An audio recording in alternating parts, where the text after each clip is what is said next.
Salut à tous, j'espère que vous allez bien. On se retrouve aujourd'hui dans un petit talk. Vous connaissez le sketch maintenant. Prenez-vous à boire, à manger, prenez-vous un ami, une grand-mère, un chat, un chien. Moi j'ai rien aujourd'hui, d'habitude j'ai mes chats, je ne les ai pas. Et nous allons discuter ensemble avec, je m'excuse d'avance du coup, ma voix de malade et mon rhume. On est tout juste... l'été commence à arriver et moi je suis malade. Voilà. Voilà, je n'ai rien à dire là-dessus. Et du coup, aujourd'hui, je voulais parler de ce problème que nous avons en tant qu'auteur quand on a besoin, quand on a besoin, non, c'est pas forcément un besoin, mais ce problème quand on écrit un tome 2 ou un tome 3, enfin, quand on écrit une suite, quoi, on a toujours une espèce de blocage. Enfin, du moins, personnellement, pour toutes les suites que j'ai eu à écrire, j'avais un blocage. J'avais cette peur de pas faire bien. Pas faire bien dans le sens où je me suis dit, bon, en fait, je me mettais moi-même la pression parce que, je me mets moi-même la pression parce que c'est toujours le cas pour Semblable tome 2, dans le sens où, vous savez, le lecteur a déjà lu, du coup là je parle pour si vous avez été publié ou si vous mettez sur les réseaux, mais je pense que vous avez quand même une pression quand vous écrivez un tome, enfin une suite, quand vous partagez pas vos écrits, dites-le moi dans les commentaires si c'est votre cas. Du coup je vais parler de mon point de vue, mais voilà, je sais déjà que les personnes ont lu mon tome 1 et qui du coup ils ont une certaine attente pour la suite. Et du coup j'ai toujours peur quand je suis devant mon petit ordinateur de me dire merde, c'est peut-être pas ce qu'ils attendent, est-ce que je vais faire quelque chose de bien, est-ce que je vais faire quelque chose de nul, est-ce que du coup ils vont être déçus parce que je suis en train d'écrire, est-ce que... Enfin voilà, il y a plein de questionnements, et au-delà de ce questionnement là, il y a celui qui revient beaucoup dans ce que je suis en train d'écrire pour Semblable, c'est est-ce que je suis bien dans la psychologie de mon personnage? Parce que si je ne vous l'ai pas déjà expliqué, ou si vous n'avez pas vu mes autres vidéos, Semblable, en fait mon tome 2 c'est d'un autre point de vue, c'est du point de vue d'un personnage qu'on a déjà vu, enfin c'est la suite, c'est pas la même histoire d'un point de vue différent, c'est la suite d'un point de vue différent. Sauf que le personnage on le connaît déjà, on sait déjà à quoi il ressemble, on sait déjà qui il est, plus ou moins, et du coup j'ai peur de faire quelqu'un de totalement différent. Donc certes, mon idée principale était de montrer qu'il y avait une différence entre la personne qu'on montre et la personne qu'on est. Mais je veux pas qu'il y ait un gouffre en fait entre la personne le personnage qu'on voyait et le personnage qu'il est dans sa tête. Et du coup, je m'angoisse toute seule en me disant, mais si ça se trouve, Enda là, il est pas du tout, c'est pas du tout le Enda qu'on avait dans le tome 1. Ou Enda dans le tome 1 il n'aurait pas réagi comme ça, donc pourquoi je le fais réagir comme ça dans le tome 2? Et du coup, je me mets la pression toute seule. Et du coup, c'est compliqué d'écrire un tome 2. Et je m'étais déjà aperçue que c'était le cas avec... je me plaignais de ne pas avoir de chat et la voilà qui arrive. Mais elle ne veut pas venir vous dire bonjour.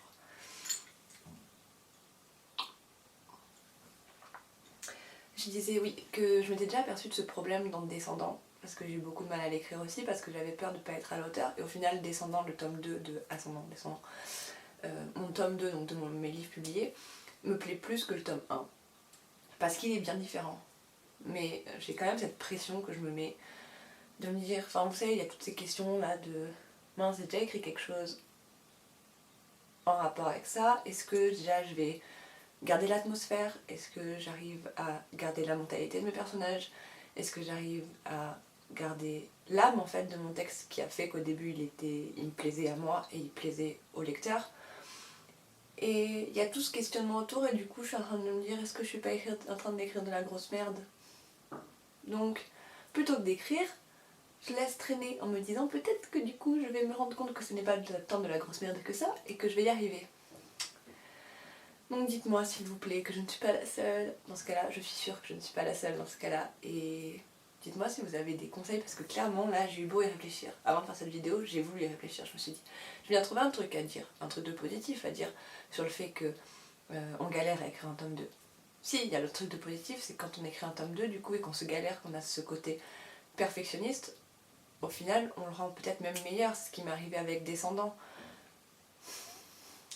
Mais en même temps, j'ai pas trop de conseils sur le fait de réussir à surpasser ça, mis à part de dire qu'il faut laisser couler, laisser écrire, ce que je dis souvent, genre, faut se laisser aller, il faut écrire et on verra plus tard.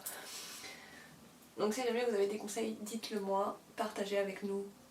Je crois que je vous encourage pas assez à partager dans les commentaires, mais s'il vous plaît, partagez dans les commentaires, parce que là, clairement, sur ce sujet-là, je trouve que c'est chaud en fait. En fait, on aime se torturer, nous les auteurs, à vouloir se lancer dans des suites. Mais en même temps, c'est difficile aussi d'écrire un truc qui tient tout seul, parce que des fois, en un seul truc, on peut pas conclure tous les sujets. Moi, je sais que c'est pour ça que je fais plusieurs tomes, parce qu'en un tome, j'arrive pas à à fermer toutes mes portes, à conclure toutes les questionnements que j'avais. Donc, bref, c'est difficile d'être un auteur. Très difficile d'être un auteur.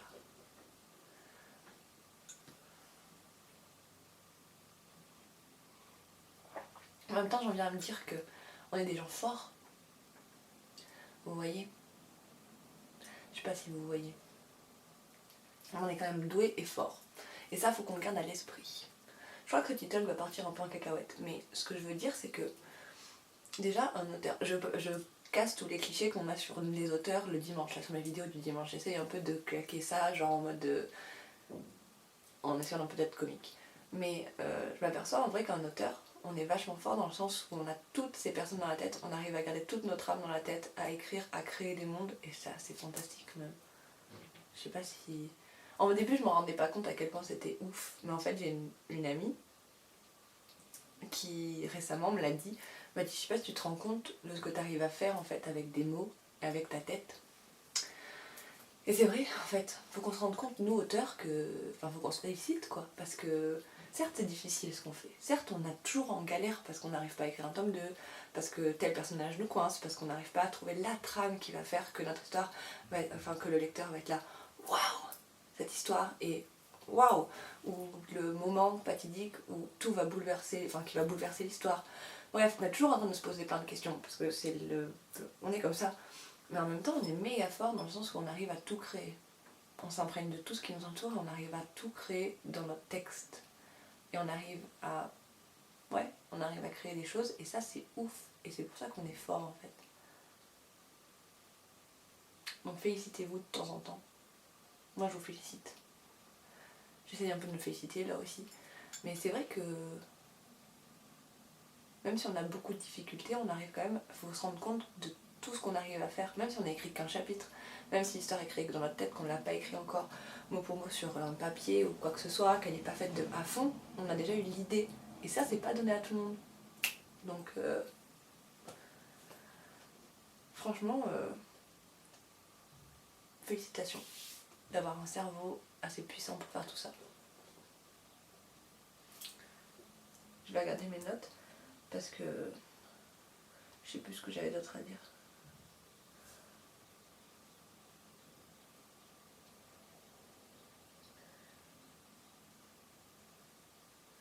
Non, je crois que j'ai tout dit en fait. Dans mes notes, je m'étais dit, peur de ne pas garder la mentalité du personnage, donc ça je vous en ai parlé. Je vous ai dit que c'était dur, que c'était une des peurs là que j'avais. Peur de décevoir. Et ça c'est le gars que vraiment si... Enfin, vous avez peut-être peur aussi de vous décevoir vous, mais peur de décevoir voilà, le lecteur, parce que voilà, le lecteur il connaît déjà une histoire qui lui a plu, peut-être plu. Si le tome 2 c'est sûrement que ça lui a plu. Et du coup on se dit, ben ouais mais imaginons en fait il aurait préféré rester sur cette bonne idée du tome 1 et qu'en fait le tome 2 ben c'était nul. Ou... Après il y a beaucoup de sagas qui feraient mieux de s'arrêter à 3 tomes plutôt que d'en faire 5 par exemple. Mais bon ça c'est une autre histoire. Peur de ne pas garder l'essence du texte. Voilà, l'âme de ce qui a fait que c'était bien au début et que ça l'est plus. Peur d'aller à l'encontre de ce qui a déjà été fait. Ouais, ça c'est aussi un truc, je sais pas si j'en ai vraiment parlé là, mais moi j'ai peur. En fait, si vous avez lu mes textes, vous voyez que souvent j'essaye un peu de défendre des sujets, d'aborder des thèmes et tout, et en fait j'ai peur que dans le tome 1 par exemple, je parle de tome 1, tome 2 parce que c'est mon cas là, mais bon c'est le cas aussi si vous écrivez une saga qui a 5 livres et que vous en êtes au 5e quoi. Mais par exemple dans mon tome 1 j'aborde voilà, des sujets, j'aborde la sexualité, j'aborde j'aborde tellement de choses. J'aborde la différence majoritairement, j'aborde le jugement, j'aborde l'abandon, j'aborde les enfants qui ont grandi dans des foyers, j'aborde l'avortement, j'aborde... D'ailleurs quand je dis sexualité, c'est vraiment tout type de sexualité, enfin je veux dire autant le fait d'être ouvert sur sa sexualité dans le sens où t'es une femme, t'as le droit de coucher avec qui tu veux, d'avoir autant de partenaires sexuels que tu veux, que sexualité dans le sens homosexuel, bi, hétéro, etc. etc. J'aborde aussi tout type de morphologie pour tout type de personnes. Enfin bref, j'aborde plein de sujets. Et en fait, j'ai peur qu'une chose que j'ai défendue dans le tome 1, je le défende pas de la même façon dans le tome 2. Parce que déjà dans ma tête, des fois, j'ai du mal à exprimer ce que je pense. Et j'ai peur que maladroitement, je l'exprime pas pareil dans les deux tomes. Et que du coup, on se dise, bah ouais, mais en fait, la fille, elle change d'avis entre les deux tomes. Non, c'est pas le cas, c'est juste que j'arrive pas à m'exprimer. Et voilà, j'ai peur du coup que je me contredise en fait entre les deux tomes. Après, si c'est, j'ai envie de dire, si c'est un personnage différent qui le dit, on peut se dire que c'est l'avis du personnage, enfin, que les personnages sont pas d'accord. Mais si c'est le même personnage, des fois je me dis bon, voilà. J'ai peur par exemple, voilà, que dans une discussion, il y ait mon personnage principal qui ait défendu un sujet d'une certaine façon, ou prenons un exemple à la con, mais par exemple dans un texte, enfin dans une discussion, le personnage il dit bah moi j'aime les olives, et qu'en fait dans le tome 2 je mets qu'il aime pas les olives. Et ça c'est un truc que j'ai pas pris en note, parce que je me dis c'est qu'un petit passage, on reparlera pas d'olives. Et si, et je me loupe. Et bon, après ça c'est des trucs que je peux revoir à la relecture, ce qu'il faudrait que je fasse profondément, les relectures, mais si vous me connaissez un petit peu, vous savez que j'ai du mal avec ça. Voilà. Il faudra qu'un jour je fasse ma vidéo relecture, mais pour l'instant, des vidéos sur le thème de la relecture et réécriture. Pour l'instant, j'y suis pas encore. Parce que j'attends d'avoir fini le tome 2 pour relire le tome 1. Bref, c'était pas le sujet de la vidéo. Peur de faire moins bien, donc ça c'est ce que je viens de dire déjà. C'est le cas de en fait, c'est toute la vidéo que le tome 2, les suites, ça fait peur parce qu'on a peur de faire moins bien, on a peur de faire des erreurs. Et après, peur d'écrire une suite qui ne sera jamais aussi bonne que les autres. Enfin, c'est exactement ce que je viens de dire. Bref, j'ai l'impression que cette vidéo va avoir été servie strictement à rien. Mais de ces peurs, j'avais besoin d'en parler parce que je suis en plein dedans et que en fait, j'ai personne à qui d'autre en parler. Voilà. Donc je voulais vous en parler à vous et n'hésitez pas à me dire si vous aussi vous avez ces peurs en fait. Clairement. Parce que... Et d'échanger avec moi au sujet de ces peurs. Parce qu'on est dans la même galère les amis. C'est bien de partager sur ces galères, soit dit en passant. Mais voilà. Et du coup, n'hésitez pas à me dire, je vais vous dire la même speech que je fais d'habitude. Déjà, n'hésitez pas à vous abonner si c'est pas le cas. J'aime bien voir les gens qui me suivent. N'hésitez pas à mettre un petit j'aime, n'hésitez pas à partager, n'hésitez pas à commenter, surtout commenter. J'aime bien discuter avec vous, donc commentez, même si je sais que je mets un petit moment à répondre aux commentaires, n'hésitez pas à commenter. Et surtout, n'hésitez pas aussi à me donner vos idées de vidéos ou poser des questions qui pourraient peut-être un jour apparaître dans une vidéo ou qui pourraient me donner une idée de vidéo. Voilà. Discuter avec moi quoi. Échangeons, parce que c'est une chaîne pour échanger. Et... et moi et mon rhume, on vous laisse ici. Je prends une dernière gorgée pour la route. Si jamais vous aussi vous avez cette peur des suites, j'espère qu'elle vous passera. N'hésitez pas à continuer à écrire, enfin surtout continuer à écrire votre texte. Sur ce, je vous embrasse. Continuez d'être vous, continuez d'être géniaux, continuez de créer et voilà, continuez d'être passionnés. N'ayez pas peur de créer, n'ayez pas peur d'être différent et n'ayez pas peur d'être vous surtout. Et je vous embrasse.